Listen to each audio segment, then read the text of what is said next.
கர்த்தராகிய இயேசு கிறிஸ்து நாமத்திலே உங்கள் அனைவருக்கும் இந்த காலை வாழ்த்துக்கள். இயேசப்பா உங்களோடு இருக்கிறார். கிறிஸ்துவுக்குள் எல்லாவற்றிலும் எல்லா இடங்களிலும் வெற்றி சிறக்கப்படுகிற தேவன் இந்த நாளை கர்த்தர் உங்களை ஆசீர்வதித்து பெருக பண்ணுவார். இந்த நாளிலே கர்த்தர் உங்களுக்கு ஒரு வார்த்தையை கொடுக்கிறார். 1 சாமுவேல் 10:7 சமயத்துக்கு ஏற்றபடி நீ செய், தேவன் உன்னோடு இருக்கிறார். ஆஹா, சமயத்துக்கு ஏற்றபடி செய், தேவன் உன்னோடு இருக்கிறார். அல்லேலூயா. இந்த வசனம் 1 சாமுவேல் 10:7 இருக்கு, பார்த்துக்கொள்ளுங்க. அவர் சொல்றாரு, பார்த்துக்கொள்ளுங்க. சமயத்துக்கு ஏற்றபடி செய்ய, நீ பயப்படாத, தேவன் உங்களோடு இருக்கிறார். அல்லேலூயா. ஒரு சில பேர் சமயத்துக்கு ஏற்றாப்புல ஒரு சில காரியங்களை பேசுவாங்க. சில தொழில் பண்ணுறவங்க கூட பார்த்துக்கொள்ளுங்க, வியாபாரம் பண்ணுறவங்களை கூட பார்த்துக்கொள்ளுங்க. இப்போ காலையில் ஒரு வியாபாரம் பண்ணுறான்னு வச்சுக்கொள்ளுங்களேன்.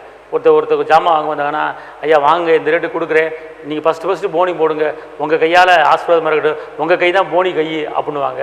உடனே அதை கேட்ட உடனே, ஆகா என் கையில் தான் போனியா அப்படின்னு சொல்லி அவர் எது மறுத்து பேசாமல் அவர் சொன்ன வேலைக்கு வாங்கிட்டு போயிடுவார். இதே வாய் என்ன பண்ணு தெரியுமா, சாயங்காலம் ஆயிட்டுனா, சரக்கு விற்காமல் இருந்துச்சுன்னா கடைசி வியாபாரம் உங்கள் கையால் கடைசி வியாபாரத்தை முடிச்சு விடுங்க, உங்களுக்கு ரொம்ப சீப்பாக போட்டு தரேன், இதான் முடிவு, கடைசியாக இருக்குது இந்த பொருள், வாங்கிட்டு போங்க, இதான் கடைசி வியாபாரம், உங்கள் கையில் நடக்கட்டும் அப்படின்வாங்க. அப்போ ஒரு வியாபாரி பார்த்து காலையில் ஒரு சமயத்தில் அப்படி பேசுகிறாங்க, சாயங்காலம் ஒரு சமயத்தில் இப்படி பேசுகிறாங்க.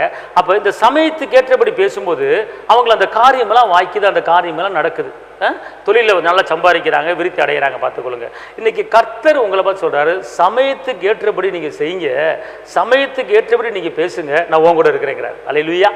அதனால் கர்த்தர் இன்னைக்கு சொல்லுகிற ஒரு காரியம் பார்த்துக்கொள்ளுங்க, தேவன் உன்னோடு இருக்கிறார். நீ செய், நீ துணிந்து செய், நன்மை செய், வியாபாரம் செய், தொழில் பண்ணு, நீ சம்பாதி, சமயத்துக்கு ஏற்றாப்புல உங்களுக்கு பேசக்கூடிய அந்த கிருபி, அந்த ஞானத்தை கொடுப்பேன், எந்த இடத்துல எப்படி பேசணும் அப்படிங்கிற அந்த ஞானத்தை உனக்கு நான் கொடுப்பேன் அப்படின்னு சொல்கிறார். அதான் சமயத்துக்கு ஏற்றபடி நீ செய், நான் உன் கூட இருக்கிறேன் அப்படிங்கிறார். அன்பார்ந்தவர்களே, இந்த நாளிலே படிக்கிற பிள்ளைய நல்லா சமயத்துக்கு ஏற்றபடி என்ன செய்யணும், பாடங்களை படிக்கணும். பார்த்துக்கொள்ளுங்க.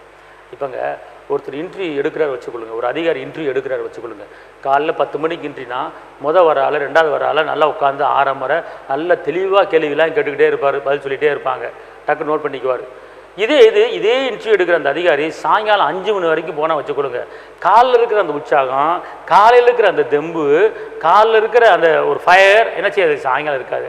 அப்படியா, என்னம்மா வந்துயா, ரைட், ஓகே, நீ போய்ட்டு அடுத்த சீக்கிரம் வா, 2 இருக்காங்களா, சீக்கிரம் வா அப்படின்னு ஜாக்கிரம் முடிச்சு போயிட்டே இருப்பார். சாயங்காலம் காலில் இருக்கிற அந்த ஃபயர், காலில் இருக்கிற அந்த கேள்வி, காலில் இருக்கிற உற்சாகம் சாயங்காலம் இருக்காது. பார்த்துக்கொள்ளுங்க. அதான் சமயத்துக்கு ஏற்றபடி சூழ்நிலைகளை மாறும். பார்த்துக்கொள்ளுங்க. அதே போல் கர்த்தர் சமயத்துக்கு ஏற்றபடி உங்கள் சூழ்நிலை எல்லாத்தையும் மாற்றி அமைக்க போகிறார். நீங்கள் வெக்கப்பட்ட இடத்துல உங்களை தலைநிமிர பண்ண வைக்க போகிறார். நல்லா தெரிஞ்சுக்கொள்ளுங்க. கர்த்தரால் கூடாத காரியம் ஒன்றுமே கிடையாது. அதிகாலை தேடுகிறவன் என்னை கண்டடைவார் என்று சொல்லப்பட்டிருக்கிறது. மாலை வேலையிலே ஈசாக்கு தியானம் பண்ணார் என்று சொல்லப்பட்டிருக்கிறது. ஒவ்வொரு நேரத்தை ஒதுக்கியிருக்காங்க கர்த்தரை தேடுறதுக்கு. அதனால் இந்த நாளிலே, இந்த வேலையிலே கர்த்தர் உங்களோடு இருக்கிறார். நீங்கள் கையிட்டு சரி எல்லா வேலையும் கர்த்தர் உங்களை ஆசீர்வதிப்பார். நான் உங்களுக்கு ஜெபிக்கிறேன். தகப்பனே இயேசுவே, உண்மை நன்றியோடு துதிக்கிறேன், ஸ்தோத்திரிக்கிறேன். உன்னத தேவனே, உயர்ந்த தேவனே, மாறாத தேவனே, சமயத்துக்கு ஏற்றபடி எல்லா காரியத்தையும் நீ செய், நான் உன் கூட இருக்கிறேன் அப்போ நீங்கள் வாக்கு பண்ணியிருக்கிறீங்க. இந்த நாள் ஆண்டவரே, இவர்கள் செய்கிற எல்லா காரியமும் அது வாய்க்கும்படி நான் சொல்கிறேன்.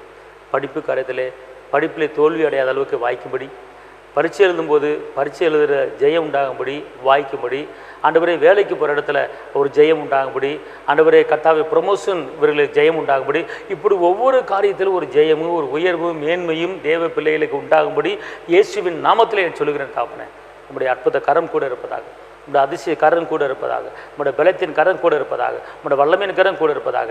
ஏசப்பா உண்மை நம்பி வந்திருக்கிற ஆண்டவரே, உங்களுடைய பிள்ளைகள் கையிட்டு சரி எல்லா காரியத்தையும் ஆசீர்வதித்து பெருக பண்ணுங்கள். நீங்கள் கூட இருந்து எல்லா காரியத்தையும் நடப்பீங்க, பொறுப்படுத்திக் கொள்ளுங்கள். இயேசுவின் நாமத்தில் பிதாவே, ஆமென். எல்லா காரியத்தையும் கர்த்தர் கூட இருந்து உங்களுக்கு செய்வார். தைரியமாக இருங்க. தேவனுக்கு மகிமை.